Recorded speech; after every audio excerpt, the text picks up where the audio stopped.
Guys इस video में आज हम जिसके बारे में बात करने वाले हैं, उस पर्सन ने सिर्फ 12 साल की उम्र में बिना किसी के हेल्प के कॉम्पिटिटिव गेम बना के दूसरी कंपनी को बेच दिया था। उस बंदे का सोचने का फोकस लेवल इतना ज्यादा था कि अगर कोई आसपास बात कर रहा है तो उसकी बातों को भी नहीं सुनाई देता था। उस बंदे ने सिर्फ 3 महीने में 50,000 कार का प्रोडक्शन किया। अपने 47 बर्थडे वाले दिन 24 घंटे काम करके उन्होंने अपने बर्थडे को सेलिब्रेट किया। जी हाँ गाइस, मैं बात कर रहा हूँ इलॉन मस्क के बारे में और आज की वीडियो में मैं आपको उनकी पूरी जर्नी बताऊंगा, बचपन से लेके अब तक का। मैं आपको गारंटी दे सकता हूँ कि इस वीडियो में आपका 1 सेकंड भी बर्बाद नहीं होगा। या तो कुछ सीखेंगे या तो मोटिवेट ही होंगे। Let's start journey of Elon Musk. 28 जून 1971 को इनका बर्न हुआ था। इलॉन मस्क जब 9 साल के थे तो उन्हें उनका पहला कंप्यूटर मिला था, जिसके साथ उन्हें एक बुक भी मिला था और उस बुक को इलॉन मस्क ने सिर्फ 3 दिन में बिना सोए पूरा पढ़ डाला। इलॉन मस्क के भाई बताते हैं कि इलॉन मस्क 7-8 साल की उम्र से ही 16-17 घंटे पढ़ाई करते आ रहे। इलॉन मस्क जब 12 साल के होते हैं तो उन्होंने खुद से ही एक कॉम्पिटिटिव गेम बना के एक दूसरी वीडियो गेम कंपनी को बेच दिया। इलॉन मस्क के बचपन के ऐसे कई सारे स्टोरी हैं जो कि बहुत ही अलग और बहुत ही अजीब है। एक ऐसा ही फनी इंसिडेंट भी है, चलिए मैं आपको वो बताता हूँ। इलॉन मस्क जब भी अपने पेरेंट्स से बात करते थे वो बात करते करते खुद में ही खो जाते थे और खुद इतनी ज्यादा फोकस के हिसाब से सोचते थे कि सामने वाला क्या बोल रहा है उन्हें सुनाई तक नहीं देता था। उनके पेरेंट्स को लगा कि इलॉन मस्क को सुनने में कोई दिक्कत है। उन्होंने डॉक्टर के पास ले गया और चेकअप कराया। फिर उन्हें बाद में पता चला कि इलॉन मस्क की सोचने की क्षमता इतनी ज्यादा है, इतने फोकस के हिसाब से सोचते हैं कि सामने वाला क्या बोल रहा है वो सुनते ही नहीं है, सुनाई ही नहीं देता उनको। गाइस इलॉन मस्क के बारे में कई सारे ऐसे लोग कहते हैं कि इलॉन मस्क को फोटोग्राफिक मेमोरी है, यानी कि वो किसी चीज को देख लेते हैं या फिर पढ़ लेते हैं तो वो उसे कभी भी नहीं भूलते हैं। इलॉन मस्क बचपन से इंटेलिजेंट तो थे ही, लेकिन बिजनेस माइंडेड भी वो बचपन से ही थे। वरना कौन सा लड़का होगा जो 12 साल की उम्र में खुद से कुछ डिजाइन करके दूसरी कंपनी को कुछ बेचे। उसके बाद 17 साल की उम्र में इलॉन मस्क ने पेंसिल्वेनिया यूनिवर्सिटी में एडमिशन लिया और वो कनाडा शिफ्ट हो गए और वहाँ पे कई लोग वाइट पार्टीज करते थे। इसी चीज को देखते हुए इलॉन मस्क ने थोड़ा सा जुगाड़ लगाया और अपने दोस्तों के साथ मिलके एक घर को रेंट पे लिया और वहाँ पर वाइट पार्टीज अटेंड कराया। पर पर्सन से $5 वो लेते थे, जिसकी वजह से उनके पास धीरे धीरे कुछ पैसे भी आने शुरू हो गए।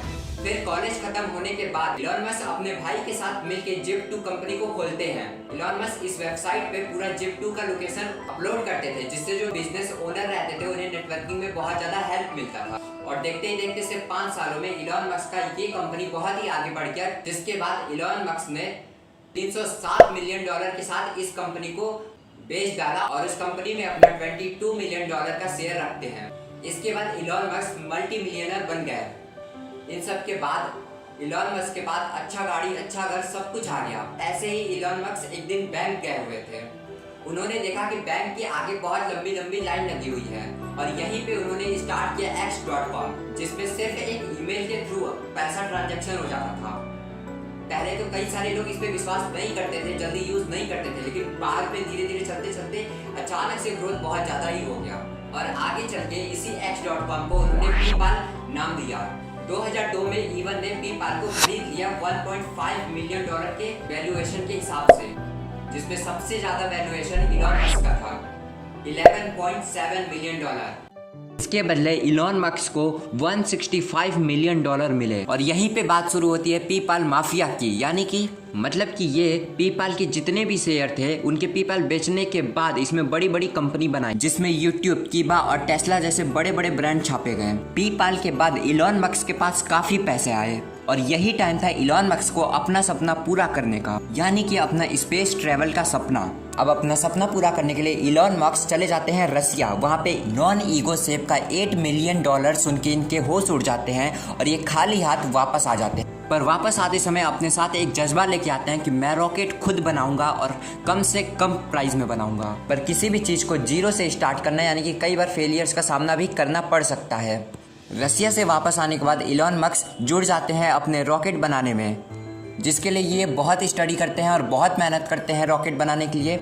और साथ ही साथ इलेक्ट्रिक कार बनाने वाली टेस्ला कंपनी में भी इन्होंने इन्वेस्ट किया।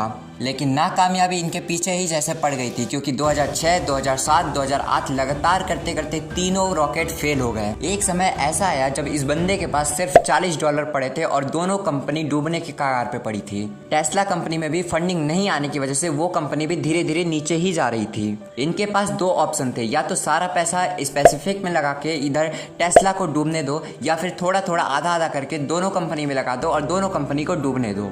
इन्होंने दूसरा ऑप्शन चुना और दोनों कंपनी को बचाने में लग गए और लिटरली चौथी बार में इनका रॉकेट चल पड़ा। अभी स्पेसिफिक की तरक्की देख के नासा ने इनको $1.5 मिलियन का कॉन्ट्रैक्ट दिया, जिसके बाद इनकी डूबती नैया पार हो गई। स्पेसिफिक और टेस्ला के अलावा इनके पास ऐसी कई सारी और कंपनी है जो कि इनोवेटिव है, जैसे कि एक कंपनी का नाम है द बोरिंग कंपनी। इस प्रोजेक्ट में जो कि ट्रैफिक कम करने के लिए कई सारी जगहों पर वर्ल्ड क्लास टनल बना रही है। हाइपरलूप 1 जिसमें कि 700 माइलेज पर घंटे के हिसाब से कंप्लीट हो सकता है, जो कि एक ग्राउंड ट्रांसपोर्ट है। थर्ड है न्यूरालिंक, जो कि अपाहिज लोगों के लिए बनाई जा रही है। इस प्रोजेक्ट से कोई भी अपाहिज आदमी कोई भी नॉर्मल व्यक्ति की तरह हर काम कर सकता है। ओपन AI ये कंपनी आर्टिफिशियल इंटेलिजेंस पे रिसर्च कर रही है।